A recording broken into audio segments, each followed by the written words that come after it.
natin tanong. When will the Messiah come again? It is the period from 1917 to 1930. Already occurred. Nangyari na po ito. Number 4, saan? Alam na natin kung bakit. Alam na natin kung paano. Alam na natin kung kailan. Saan?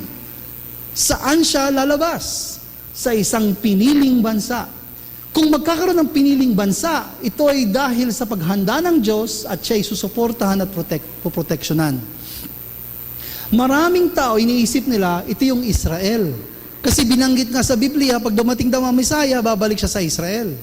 Pero pag iniisip mo gano'n, nagkakamali ka, sapagkat hindi lang tinutukoy ni Jesus na Israel. Dahil ang ibig sabihin ng Israel ay bagong Israel. Dahil dito, may kwento si Jesus sa Biblia.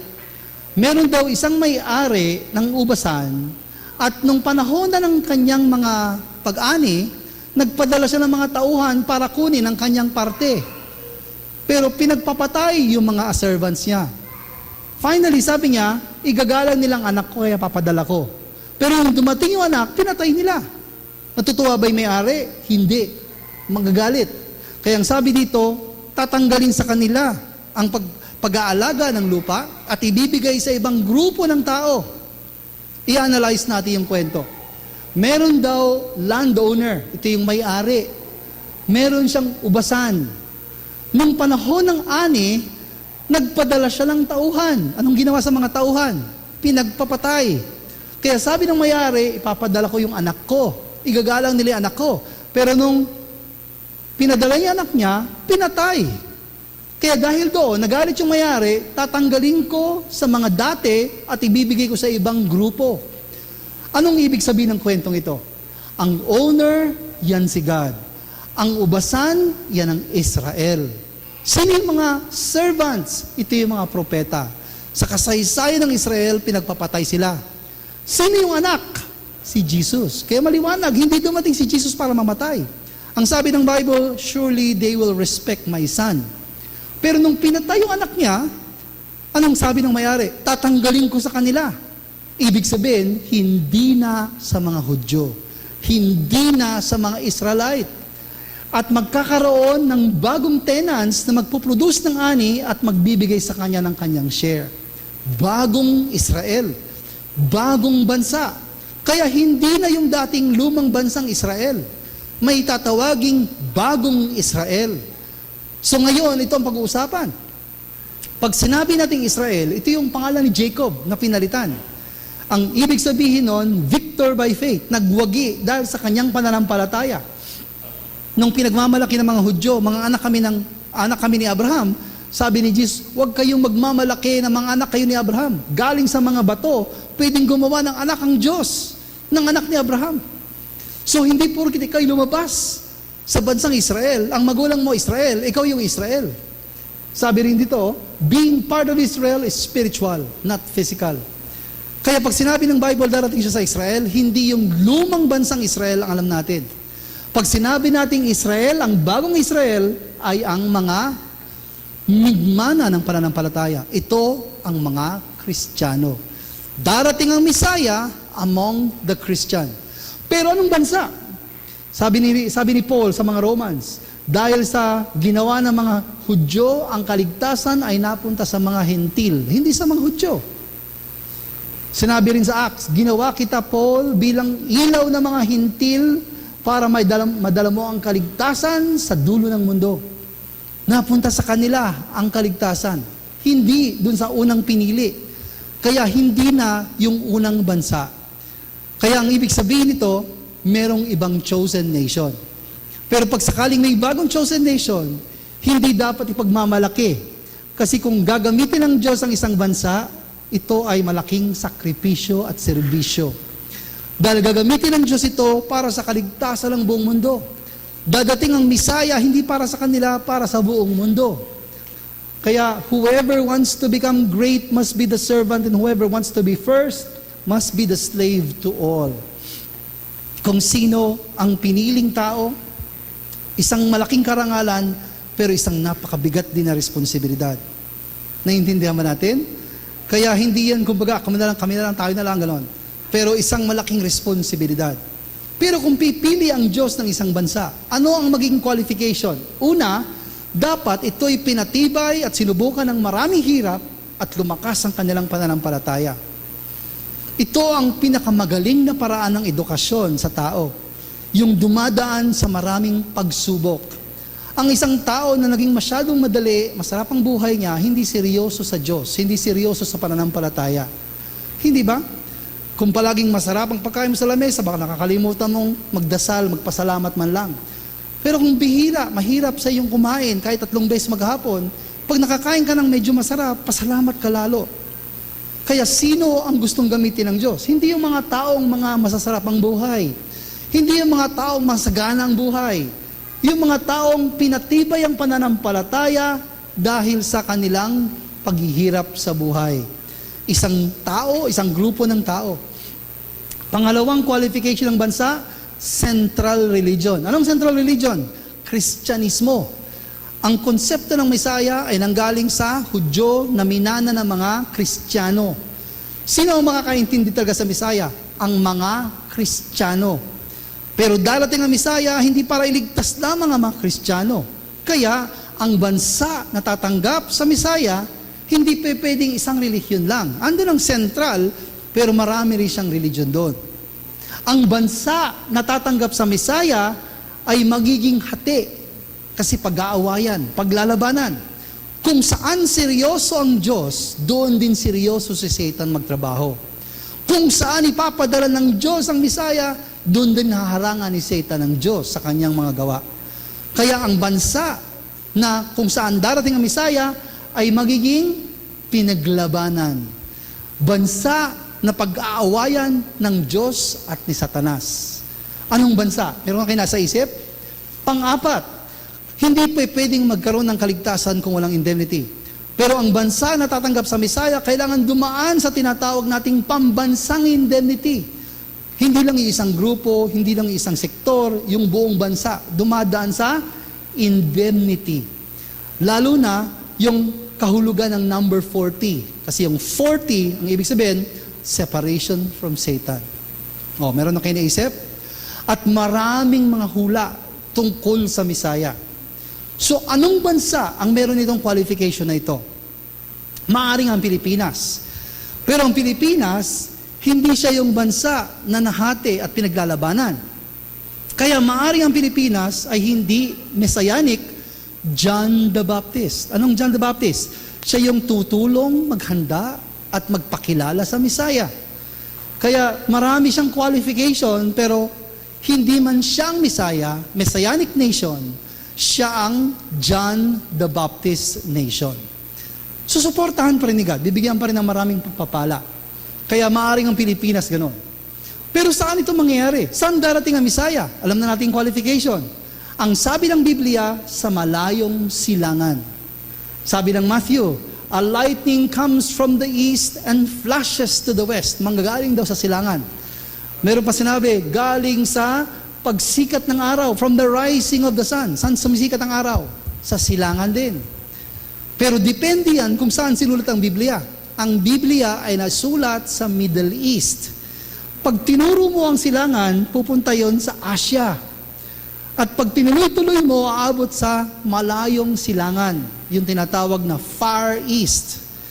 So, kung darating ang Mesaya from 1917 to 1930, anong bansa sa malayang silangan ang pwede niyang datngan?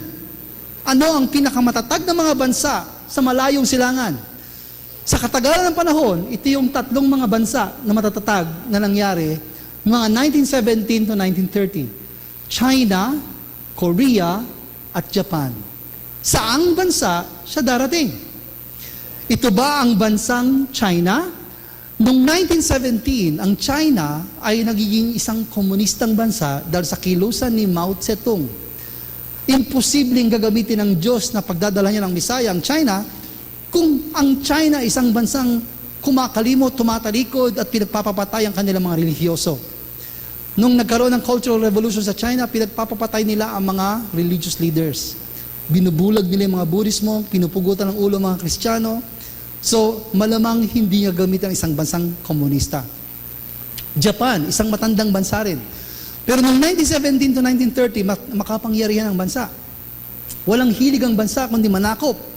Kaya sila ang pinakamakapangyarihang bansa noon. Sinakop nila ang China noong panahon ng mga 1917 to 1930. So kung hindi Japan, hindi China, how about ito? Yung Korea ang nag-iisang luma o matandang bansa sa Far East Asia na hindi agresibo at very religious.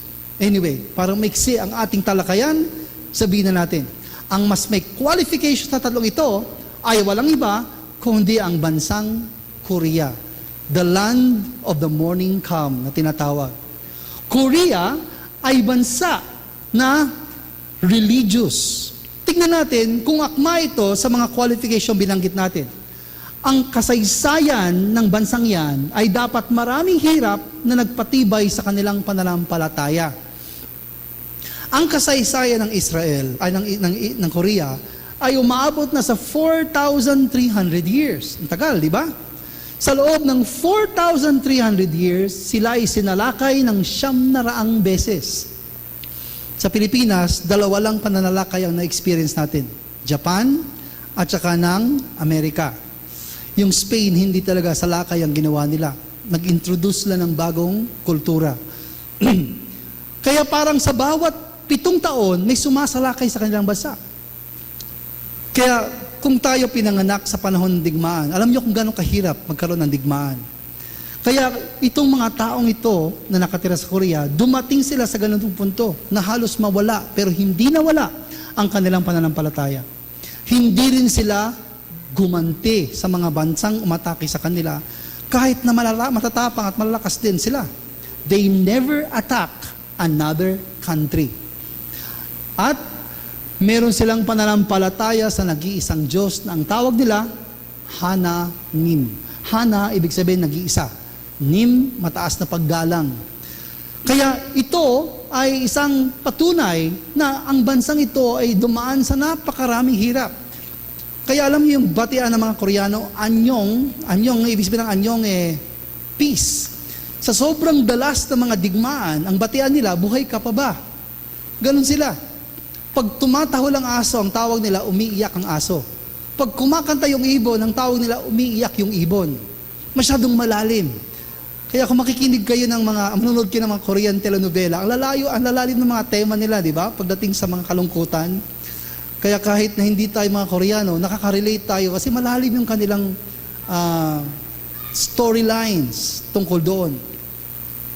Kaya sinasabi nga natin, sa kwento kasi ni Father Moon, ang tunay daw na nakakilala sa Diyos, yung talagang dumadaan sa hirap, hindi daw yung mga taong masasarap ang buhay.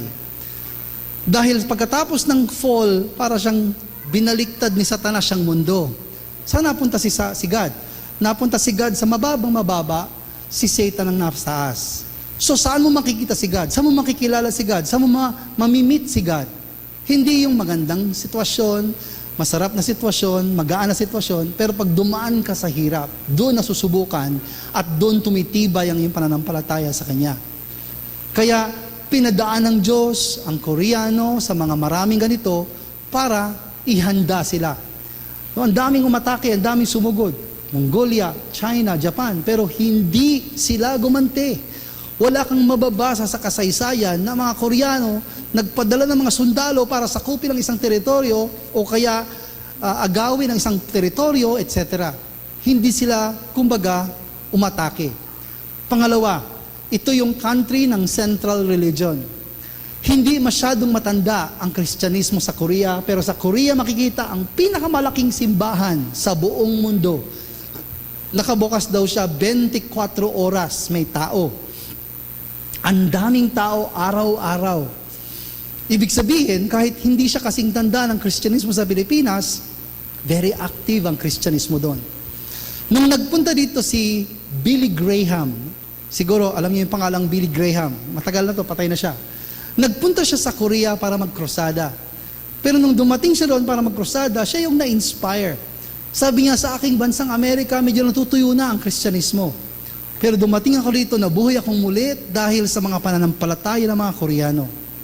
Kaya sabi niya, maaring ginagawa ng Diyos na hinahanda niya mga Koreano para siya ang maging misyonero sa Amerika o sa mga bansang kanluran, Western Church. Siya na-inspire. Nung panahon na blines ni Pope si Don Lorenzo Ruiz, kilala niyo si Lorenzo Ruiz? Naging santo na ng Pilipinas. Isa lang siya, pero ang Koreano, binigyan na sila ng 21. Binatify yung 21 na martyrs. So tayo isa, sa kanila 21. Very Christian nation din sila. At hindi lang yon. Ang pinanggalingan ng Korea, dahil matagal na kasaysayan, iba't ibang relihiyon ang dumating sa kanila. Pero ang maganda rito, lahat ng relihiyon na dumating, nag-develop sa Korea. Sa atin, isa lang ang pinaka-major religion. Katoliko, Kristyanismo. Siguro 85% Kristiyano, 85% ng 85% Katoliko. And then there's a growing number of non-Catholics. 10% Muslim, mga 5% others ang religion. Pero sa Korea, ang daming mga living faith na nakatira doon. Buhay na buhay ang Buddhist, Kristiyano, Confucianist, Islam, Shamanist, at Judaism. Kaya ito ay isang napakahalagang qualification. Ang Misaya, kung ipapanganak sa Korea, hindi lang siya magtuturo tungkol sa Kristyanismo, pero meron siyang influensya rin sa iba pang mga relihiyon ng mundo. Kung papansinin niyo ang kasaysayan, ang mga lumang relihiyon ay nanggaling sa Middle East, pero moving towards the Far East. Lahat ay nandito sa tinatawag nating Middle East towards the Far East. At ang Korea ay nasa Far East. Ang Korea, ang may flag na may symbol of heaven and earth. Yan ang kanilang flag. Sila lamang daw ang may national anthem na ang kanilang lyrics ay may salitang Diyos. Kasi ang bayang, yung lupang hinirang, wala tayong salitang Diyos doon, di ba? Bayang magiliw. Pero sa sila nga, wala tayong salitang Diyos doon. Pero ang Korean national anthem lang daw, ang national anthem na binanggit ang Diyos. God will bless our country for 10,000 years, sabi ng mga national anthem nila. So, second qualification, strong faith, strong Christianity, nation of faith and central religion. Pangatlo, na binanggit natin, ito ay paglalabanan. Walang ibang bansa sa panahon ngayon na nahati sa dalawa. Pagkatapos ng Korean War noong 1950 hanggang 1953, ang Korea ay nahati sa dalawa. Armistice ang tawag nila. Ibig sabihin magkalaban pa rin, pero hatiin nila ang Korea. North Komunista, South Demokrasya. Dati, maraming bansang ganito. Ngayon, wala nang bansang ganyan. Iisa na lang ang natitira. Dati may East and West Germany, may East and West Berlin, East and West Yemen, North and South Vietnam. Ngayon, lahat ng bansa nagkasana. Isa na lang ang bansa na nahati hanggang ngayon. Kaya ayon sa mga political scientists, ang pagkakaisa daw ng North and South Korea ay symbol din ng pagkakaisa ng buong mundo. Ang North Korea, komunista. South Korea, demokrasya. At ang North Korea, ang pinaka-regimented sa lahat ng komunistang bansa. Habang yung mga ibang bansa nagbabago na, ang North Korea, siya pa rin, katulad ng dati. Ikatlong henerasyon na ng leader ang North Korea. So nahati. Nung pagkatapos ng ikalawang digmaang pandaigdig, 1945, habang ang buong mundo ay nag-aayos ng kanilang mga bansa, pumutok ang Civil War. Ito nga, umatake ang North Korea sa South sa tulong ng China at USSR. Kaya, ang pangatlong parang digmaan ay nangyari sa Korea. Nagtulungan ang mga komunistang bansa, nagtulungan din ang mga demokratikong bansa. Tumawag ang Korea sa United Nations. Ang Secretary General noon Pilipino, si Carlos P. Romulo. Tumawag si Romulo sa lahat ng mga bansang gustong tumulong. 16 ang tumulong. Isa dyan, Pilipinas. Kaya pag pumunta kayo sa Korea, tuwan-tuwa ang mga Koreano sa Pilipino. Dahil ang Pilipino ay nakatulong sa kanilang kalayaan na tinatamasa ngayon. May mga monumento doon para sa mga sundalong namatay na Pilipino. Anyway, Pero ang ibig sabihin ng digmaang ito, hindi lang North and South. Digmaang pandaigdig din yon. Komunismo laban sa demokrasya. Kaya ito ay isang patunay na naman na itong bansang ito ay pinaglabanan. Pinaglabanan ng Diyos at ni Satan. Dalawang parte. Pang-apat, 40 years under the Japanese occupation.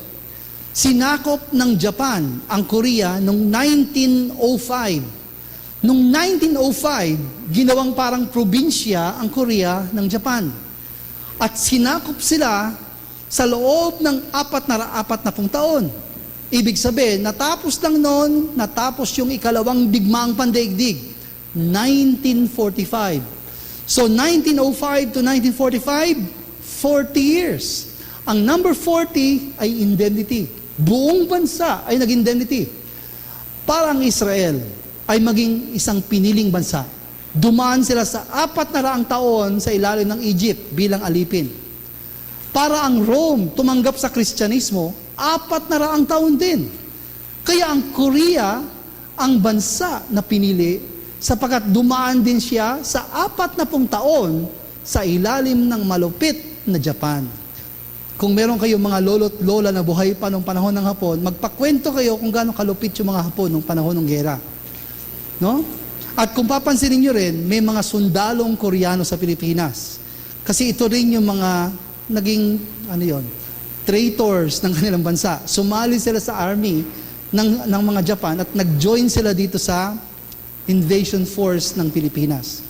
So yung 40 years na nasa ilalim sila sa kapangyarihan ng Japan, ang naging indemnity para ang bansang Korea ay ma-qualify bilang chosen nation.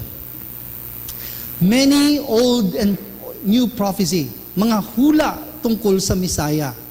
Isa sa pinakalumang libro na hindi pa alam kung sino sumulat, yung tinatawag nilang Chunggamnok, na naisulat noong ika-14 na century, nung panahon ng Yi Dynasty. Ayon dito sa librong ito, na pinaniniwalaan ng marami, meron daw ipapanganak sa Korea na siyang magiging hari ng kabutihan na mamumuno sa buong mundo. Ibig sabihin, ito'y nakatanim sa kanilang pag-iisip, na manggagaling sa kanila ang ipapanganak na hari na magmumuno ng kabutihan sa buong mundo. Ito pa ang isang interesting sa Korea. Maraming religion, pero ang paniwala nila sa bansa nilang Korea, mangyayari ang lahat ng fulfillment. Example, ang mga Kristiyano sa Korea, naniniwala sila ang second coming, Koreano. Ang mga Hudyo sa Korea, naniniwala sila hindi sa Israel darating ang Misaya, sa Korea. So, ibig sabihin, Koreano ang Misaya. Ang Confucianism, naniniwala silang may darating sa katapusan ng panahon, ang tawag sa kanya, Truman. At pagkatapos, magsisimula ang panahon ng Tatong. Ang Tatong parang Kingdom of Heaven, the age of grand unity. Pero ang paniwala ng mga Koreano, ang Truman ay Koreano. Buddhism, nanggaling yan sa India. Pero yung mga Buddhist sa India, sa Korea, ang paniwala nila, babalik si Buddha. Ang pangalan niya raw, si Maitreya. Ang paniwala ng mga Koreano, si Maitreya ay Koreano. Sa Islam, hindi babalik ang paniwala ng Islam, nakasulat ito sa libro ng Quran, hindi babalik si Muhammad. Pero ang paniwala ng mga Muslim, babalik si Jesus. Ang pangalan ni Jesus sa Biblia, sa Quran, Isa. At pag dumating daw ang second coming ni Jesus na si Isa, siya daw ay pupunta sa mga moske at magtuturo at makikilala siya ng mga Muslim. Siya daw ang tatawaging Imam Mehdi. So ang lahat ng relihiyon may tinitignan na pagbabalik ng kanilang leader. Sa Hinduism, meron silang paniwala na may darating na magliligtas sa atin. Ang pangalan, Avatar. Na may moving avatar, di ba? Pero ang avatar ay nanggaling sa isang kasulatan ng Hindu, yung tinatawag na Puranas.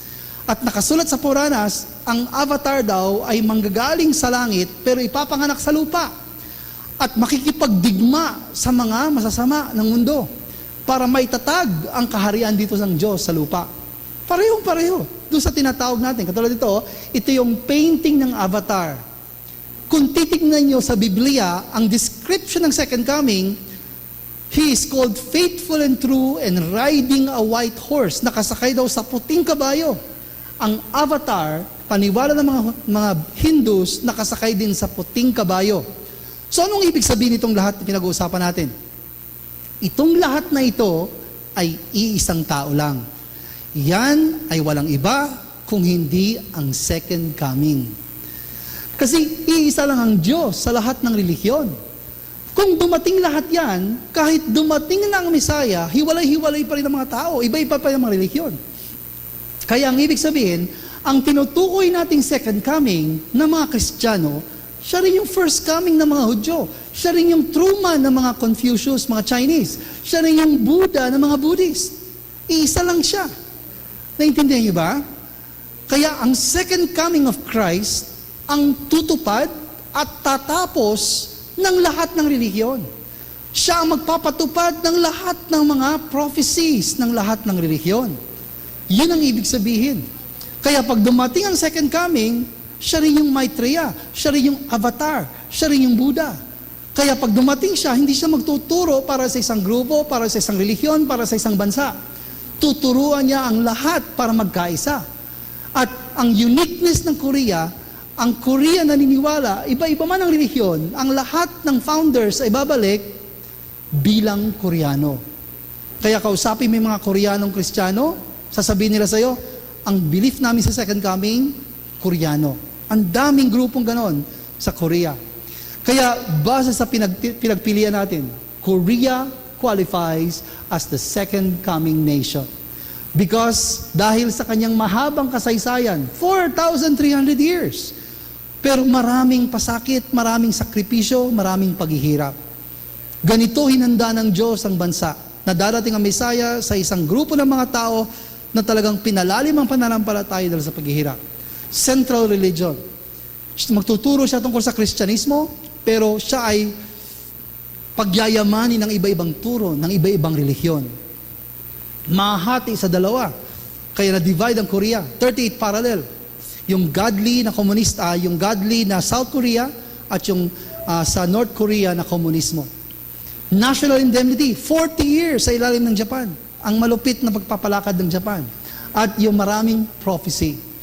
Therefore, sa tanong na saan the chosen nation of the second coming, ay walang iba kundi Korea. Ito ang nation of the second coming. Sabi ng Newsweek, matagal na, 1993, pumupunta daw lahat ngayon sa Asia. Ito rin ang mga sinasabi ng mga analyst. Ang lahat ng development ngayon nasa Pacific Rim. Kung mapapansin nyo, palubog ang Amerika, palubog ang Europeans, countries. Ano ang rising powers ng world? China, India, puro nasa Asia. Japan, Korea. Ito ay mga maliwanag na lumilipat sa Asia ang mga tinatawag na pinakamahalagang mga pangyayari. Sa ekonomiya, ang pinakamalaking ekonomiya ngayon, hindi sa kanluran. Narito sa atin, sa silangan. Grabe ang economy ng China. Grabe ang economy ng India. No? Kaya ito ay isang mga parang providential development. Dati-dati walang pumapansin sa Korea. Ngayon, halos lahat nanonood ng telenovela, ng Koreanong telenovela. Dati-dati walang nakakaalam ng kimchi. Ngayon, alam na nila. Dati-dati, ang mga Western, pag nagpupunta sila sa Korea, nagtitilian yung mga kabataan. Ngayon, baliktad. Yung mga pop groups ng Korea, pag nagpupunta sa Europe, sa France, sa Germany, nagtitilian yung mga kabataan doon. Nagbabaliktad. Di ba? Maraming K-pop groups sa mga Koreans. This is sign. Korea is in a central position. Kaya itong maliit na bansa, maliit man, siya ang gagamitin ng Diyos para ipagpatupad ang kanyang plano. The second coming will come to Korea. Okay? 4 na tanong. Dumating na tayo sa panglima. Sino ang second coming ng Mesaya? Meron ba kayong mga hula kung sino? Ito ang aking pananampalataya. Kaya ako dumating dito sa mundo. Hindi lang sa mundo, sa ganitong paano. Kasi nung ako'y nag-aaral, Nag-lecture din ako. Nung dumating kami sa second coming, tinuro niya rin sa akin kung sinong Misaya. Hindi ako makapaniwala. Kasi ako, malalim din ako sa pag-aaral ko sa lahat ng bagay, pati sa pag-aaral ko sa aking pananampalataya. At saka sa akin, mahirap patanggal sa aking pananampalataya na si Jesus ang Misaya. And then papalitan ng isang tao na bago ko lang nakilala. Kaya ang sabi sa akin, hindi ako ang magsasabi sa iyo niyan. Kaya ito rin ang mga homework nating lahat. Kailangan talagang malalim at mataimtim nating talungin sa Diyos. Hindi ako magsasabi sa inyo, dapat ang Diyos ang magkumpirma niyan. Pag pinalangin mo talagang seryoso, sasagutin ka naman kung totoong na nagtatanong ka. At pag ang Diyos ang nagsabi sa iyo, wala ka ng ibang agam-agam. Totoo yun. Kahit anong sabihin ng buong mundo na hindi siya ang Misaya, pero pag kinonfirm ng Diyos sa iyo na siya ang Misaya, siya dapat ang Misaya. Naintindihan niyo ba? O kung sinabi ng buong mundo, siya ang Misaya, tapos nanalangin ka, ang sabi ng panalangin mo, hindi siya, o huwag ka maniwala. Ang importante yung sasabihin sa iyo ng Diyos. So ganoon ang ginawa ko. Sabi sa akin, ipagdasal ko daw. 7 araw, dasal ako, araw-araw. Pagkatapos ng 7 araw, wala lumabas. Wala naman, hindi ko naman naintindihan kung anong sasabihin sa akin ng Diyos. Sabi sa akin, kasi ikaw, hindi ka seryoso. Hindi mo talaga binibigyan ng panahon, yung pananalangin, tsaka hindi ka talaga nag-aaral mabuti. So ang ginawa ko, 7 araw ulit ako nagbasa. Kasabay nung nag-aaral ako ng libro, Divine Principle. And then dumating na yung 7 araw, wala pa rin. Kaya, malapit na ako mag-give up, natulog ako nung gabing yon. Pero yung gabing yun, natulog ako, nanaginip ako ng isang bagay na hindi ko masyado maintindihan. Nagpakita lang naman 2 muka. Yung muka ni Jesus ang unang humarap sa akin. Ang saya-sayang nakangiti. Pero may dumating na muka, tumakip sa mukha niya, nakilala ko yung mukha nung nasa center. Si Father Moon. And then ngumiti rin sa akin. Pagkagising ko ng umaga, nag-pray ako, parang sinabi ko sa sarili ko, ito na yung sagot na hinihintay ko. Hindi sila magkapareho, pero naging isa sila sa misyon. Kaya yun ang pinatunayan sa akin. Kaya mula noon, hindi ako nagkaroon ng problema. Hindi ko pinapalitan kasi yung spirit ni Jesus bumalik. Yun ang second coming niya. At siya'y nakikipagtrabaho o nakikipagtulungan kay Father Moon. Siya ngayon na nagtatapos at tumutuloy ng kanyang nasimulang trabaho. Sabi natin, new person, similar mission, born on the earth. Hindi si Jesus si Father Moon, hindi si Father Moon si Jesus, pero si Father Moon ang nagpapatuloy ng kanyang misyon. Gaano nyo kakilala siya? Pinanganak siya dito, Cheongju, North Korea. Nung panahon na hindi pa nahati ang Korea, dito siya pinanganak, sa Cheongju. Okay? Ito yung isang probinsya naman, Anju. Diyan pinanganak yung asawa niya, si Mrs. Moon. Pinanganak siya noong 1920, January 6, lunar calendar. So pasok sa 1917 to 1930. Meron siyang isang kuya, 3 kapatid na mas batang babae at 3 mas matandang babae. Yan ang kanyang pamilya. Dito siya nanggaling. Nung pinanganak sila, si Father Moon, hindi siya Kristiyano. Confucianist. Pero nung 10 taong gulang, dumating yung mga misyonero sa kanilang lugar at nagturo ng Biblia, naging Kristiyano yung magulang, naging Kristiyano yung mga anak. So tuwan-tuwa siya, natutunan niya ang Diyos, natutunan niya si Kristo, pero may katanungan siyang marami na hindi masagutan.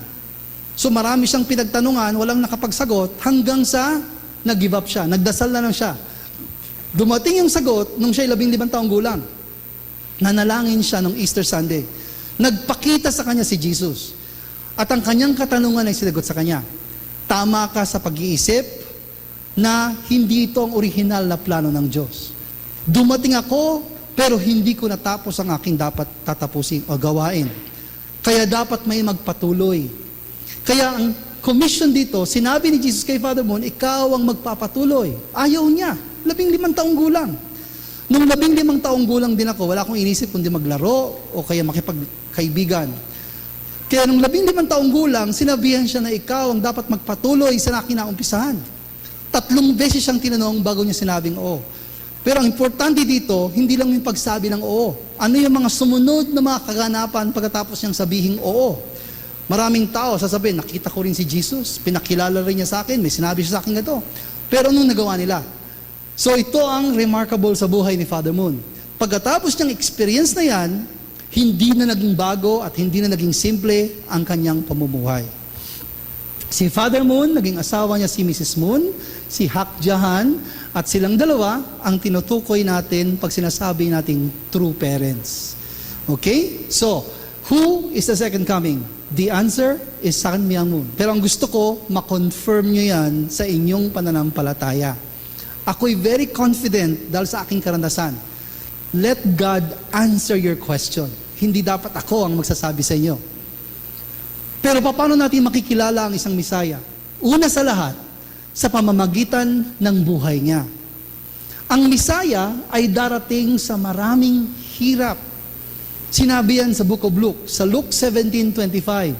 Bago daw tanggapin ang Misaya, siya ay dadaan sa maraming hirap. So, he will be rejected by this generation.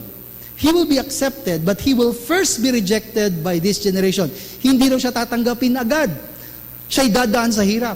Kaya ang isang palatandaan, kung ang tao ay Misaya, kung sa pinagdaanan niyang hirap. Ano ang mga pinagdaanan niya? Hindi natin matatapos lahat yung pinagdaanan niya. Pero si Father Moon ay nabilanggo napakaraming beses. Ito yung kanyang selda nung siya'y nabilanggo sa Amerika. At siya ay nabilanggo 6 na beses. Ito yung mga listahan. No? Pag meron tayong mas mahabang panahon, total 4 years and 8 months. Dito sa ikatlo, dito siya tinorture na halos namatay siya. Kaya maraming tao hindi siguro nakakaalam nun kung gaano karaming hirap ang pinagdaanan niya. Siya ay kinulong dahil nagtuturo ng divine principle. Dito pa lang, tinorture na siya. Dito sa Kwaksan, police. Kapag ang tao sinaktan dahil sa kanyang ginagawa, titigil na siya. Pero kahit siya ay sinaktan, pagkatapos niyang gumaling, nagturo na naman. Sinaktan naman siya halos mamatay, pero kahit halos mamatay na siya, nung gumaling siya, ito na naman siya. Kaya kung titingnan niyo yung kwento ng buhay niya, wala siyang ginawang krimen o kahit anong masamang kasalanan, pero siya ay kinukulong dahil sa kanyang pagtuturo tungkol sa Diyos sa bansang North Korea na pinagbabawal ang relihiyon. Hanggang sa dumating siya sa Amerika, meron din siyang 13 months doon. Siya ay pinagbintangan na ng daya sa pagbabayad ng buwis. Magkano? 7,000. Samantalang ang dinodonate niya sa Amerika, umaabot ng bilyon. Sinong tao ang mangloloko sa gobyerno ng 7,000 kung nagdodonate ka ng bilyon? Nag-i-invest ka ng bilyon sa bansa. Kaya nakakatawa, di ba? Anyway, ito ang mga magpapakita. Hindi natin siguro maiisa-isa. Pero ito ang gumabay sa kanyang motto. Walking a life of sweat for earth, pawis para sa lupa, luha para sa tao, at dugo para sa langit. The parent of heaven and earth. Kaya, ang tao na nakakaintindi sa hirap ng ibang tao, yung taong dumaan din sa hirap. Kapag meron kang pinagdadaanan, sasabihin ko sa iyo, okay lang yan, huwag kang mag-alala, pero hindi ko naman talaga alam yung pinagdaanan mo, hindi ako nakaka-comfort. Sino ang makaka-comfort sa iyo? Yung taong higit pang dinaanan kaysa sa iyo. Diba? Kung marami kang hirap, sino makakapag-comfort sa iyo? Iisipin mo, may mas marami pang naghihirap kaysa sa akin. Di ba nako-comfort ka? Lalo na, pag yung mas maraming dinaanan, yun ang nagbibigay sa iyo ng encouragement. Kaya pag ang Misaya dumating sa mundo, hindi madulas na magandang daan ang kanyang tatahakin. Dadaan siya sa maraming hirap, maraming sakripisyo at pasakit para tumayo bilang Misaya. Pangalawa, paano natin makikilala ang Misaya? Sa pamamagitan ng katotohanan ng dala niya. Ang Misaya hindi na makikilala sa kanyang buhay kung hindi sa kanyang itinuturo. At ito ang kanyang tinuturo. Tinuro niya sa atin ang divine principle. May creation, may fall, may restoration. Ano yung creation? 3 blessing. Imagine, yung 3 blessing na ito, nanggaling sa Biblia sa Lumang Tipan. Tinuro ni Moses. Hanggang ngayon, hindi pa alam ng marami kung anong ibig sabihin ng be fruitful, multiply, and have dominion. Ngayon lang natin naunawaan. At hindi lang yon. Tinuro din sa atin ang fall. Nakasulat na rin yan sa Biblia, sa Lumang Tipan, pero walang nakapagpaliwanag tungkol dito. Kaya nga, ito ang pinaka-importanting revelation sa lahat. Kasi ito yung ugat. Ito yung huhukay doon sa puno. Papatay doon sa puno. Pag yung puno, pinutol mo yung sanga, kahoy, buhay pa yan, basta buhay yung ugat. Ano ang paraan para patayin ang kahoy? Hukayin mo yung ugat. Ano yung divine principle? Ine-expose natin yung ugat ng kasalanan. At ang kasalanan pala ay may kinalaman sa pag-ibig at may kinalaman sa sex. Hindi ba? Kaya ito ay napakahalaga. Ito ang pinanggagalingan ng ating kaalaman tungkol sa original sin. Kung ito ang mapupuksa, lahat ng puno matatanggal. Anong ibig sabihin? Kung tinatawag nating responsibilidad ito, isa lamang ang tatanggap na responsibilidad para magtanggal ng original sin. Kung sino ang nakakaalam, kung sino ang magtuturo ng fall of man, hindi siya dumating sa mundo para lang magturo, magtatag ng grupo ng simbahan. Ang mission niya, iligtas ang sangkatauhan.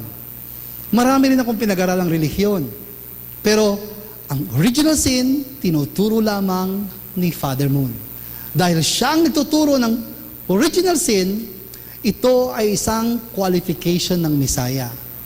Tinuro niya rin sa atin ang kasaysayan. Di ba? Napakahaba panahon, pero napag-aralan natin yan sa isang oras o isa't kalahating oras lamang. Walang ibang nakapagturo ng kasaysayan na katulad nito. Kaya ang Messiah ay makikilala mo, hindi lang sa hirap ng kanyang dinanas sa buhay, kundi sa dala niyang bagong pahayag. Dahil si Father Moon na nagtuturo tungkol sa fall of man, ito ang mission ng Messiah. Kaya ang pangalawang katibayan para makilala natin ang Messiah, yung katotohanan ng dala niya. Kung sino ang may dala ng fall of man na revelation, siya ang may solution sa original sin.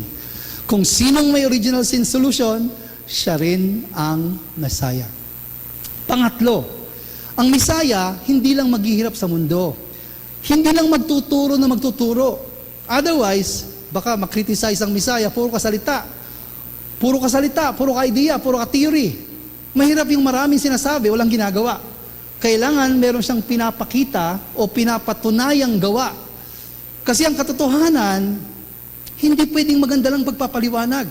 Ang katotohanan, hindi pwedeng salita lang o idea lang. Kailangan resulta. Nung panahon ni Jesus, itong sabi niya, ang mabuting puno, hindi pwedeng magbunga ng masama. Ang masamang puno, hindi pwedeng magbunga ng mabuti. Malalaman mo sa pamamagitan ng bunga. Malalaman mo sa pamamagitan ng mga gawa. Kahit na napakaganda ng sinasabi, kung wala naman nagawa, hindi rin katotohanan lahat yon. Hindi ba? So, marami rin hindi nakakilala. Siguro, maraming tao nakakilala kay Father Moon, nagtuturo lang ng divine principle. Hindi. Si Father Moon ay napakaraming accomplishment. Hindi lang nagtuturo. At pag sinabi natin accomplishment, walang makaka-argue. Pag naging tagumpay ka sa resulta, walang makapagtatanong. Kasi walang pwedeng magtanong sa tagumpay, sa resulta. Anong mga nagawa niya?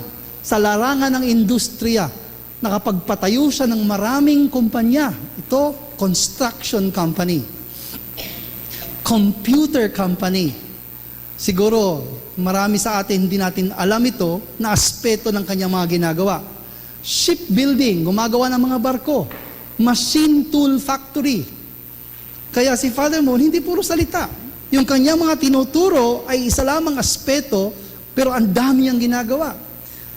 Saan ka nakakita ng tao na nagsimula sa isang maliit na bansa, nagtuturo lang sa ilang grupo ng mga tao at naging worldwide leader? Alam niyo dito sa harap ng headquarters, meron tayong grupo dyan. Ang pangalan, huwag nang banggitin yung pangalan. Pero nung nag-join ako noong 1984, andyan na sila. Pero pagkatapos ng ilang taon, yun pa rin. Pag nakikita ko sila, maliit pa rin na grupo.